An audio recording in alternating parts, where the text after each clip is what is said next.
Hi everyone, Lindsay here, Quality Learning and Teaching Leader online for the Faculty of Arts and Education. I want to run you through some ideas that I brought up at CSUED in 2017 on the Orange campus. And this involves the fact that there is a whole world out there to connect and collaborate with. And what are you doing with your learning and teaching?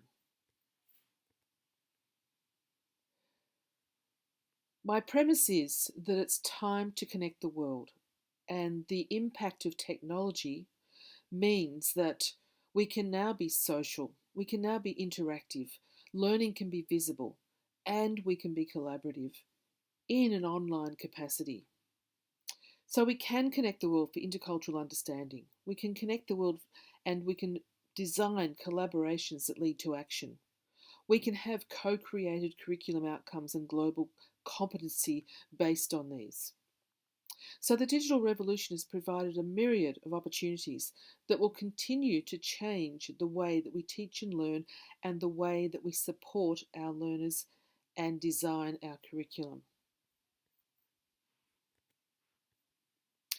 George Siemens and Stephen Downes came up with this theory of learning called connectivism. It's an alternative approach to learning. It draws upon the fact that the very concept of knowledge and learning are changing before our eyes with the advent of new technologies. So it's about being connected, it's about building networks and leveraging those networks for your own learning and teaching needs. Collaboration is the action of working with someone to produce or create something. It's when two or more people attempt to learn something together. It is distinct from cooperation where tasks are distributed amongst learners.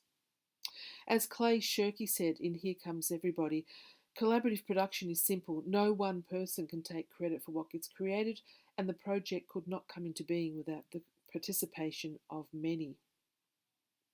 Online collaborative learning is important for providing global community development that supports interpersonal exchange, information collection, and analysis and problem solving.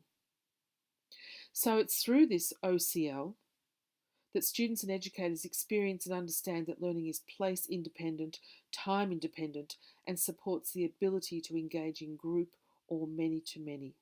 Linda Harrison, over there in Canada, writes a lot about this. I want to share with you a subject that I am the coordinator of, ETL 523, Digital Citizenship in Schools. And this is a particular assignment that has collaborative and individual parts. And as we are moving into modes where we can leverage technology for collaborative learning, this is an important example to show what the possibilities are. The two parts include part one, collaborative group co-creation of a wiki-based learning module, and then part two, individual digital artifact, which needs to be embedded into the wiki to complement that module. Teams of 3 or 4 students come together to do this over a period of 5 to 6 weeks. They need to connect virtually, they need to plan virtually, they need to put this together on a Web 2.0 tool. Georgina, her reflection I found quite interesting and want to share this with you. She said, I found assignment 1, the digital learning module, extremely challenging, however by far the most rewarding. Remember, this is a master's degree subject. So we're looking at that level 5. These are students who are in the workforce, they're mature age students. They're attempting this, completing this master's degree for future promotion, mostly in the education field. Georgina says, I had to muster a sense of trust and a willingness to put myself out there in collaborating with others. Are my ideas good enough? What if I let them down, if I can't do it? I was challenged to connect with others that I did not know. Then she says, after completing this assignment, I wondered to myself if it had been a subject that I did earlier in my course, how much more benefit I would have gained for myself of the knowledge that I have gained in being able to navigate my own DLE, digital learning environment, more productively.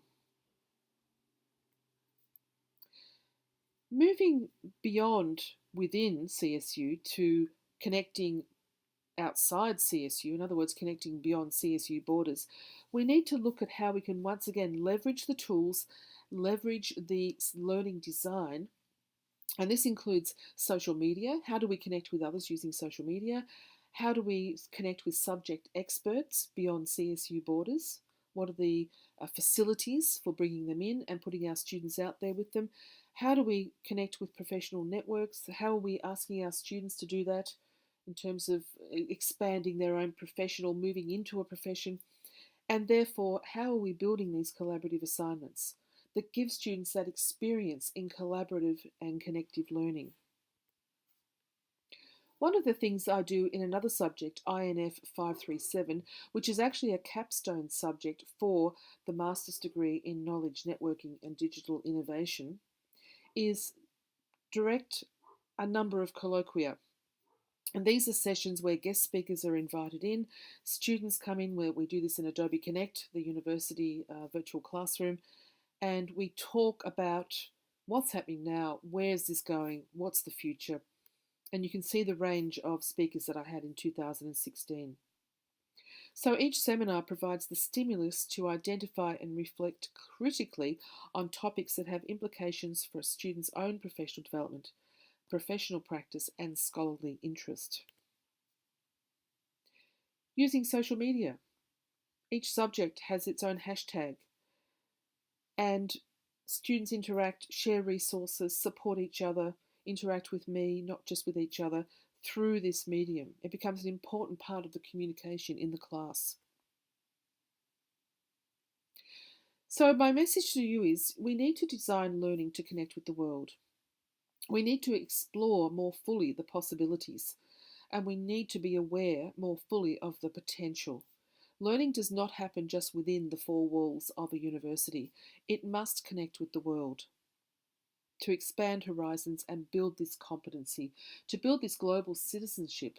It's really important. So I want you to think about, how important is it for you and your students to connect beyond CSU? And how can you make that happen? In what ways are you or can you support this? And what are the affordances and inhibitors to embedding collaborative learning into subject design and assessment? Make sure you broaden this conversation. Talk to colleagues about it. Talk to your head of school. Make sure it is part of your conversation when you're redesigning and redeveloping subjects. Thanks very much. I'm Julie Lindsay, Quality Learning and Teaching Leader online for the Faculty of Arts and Ed. Thanks.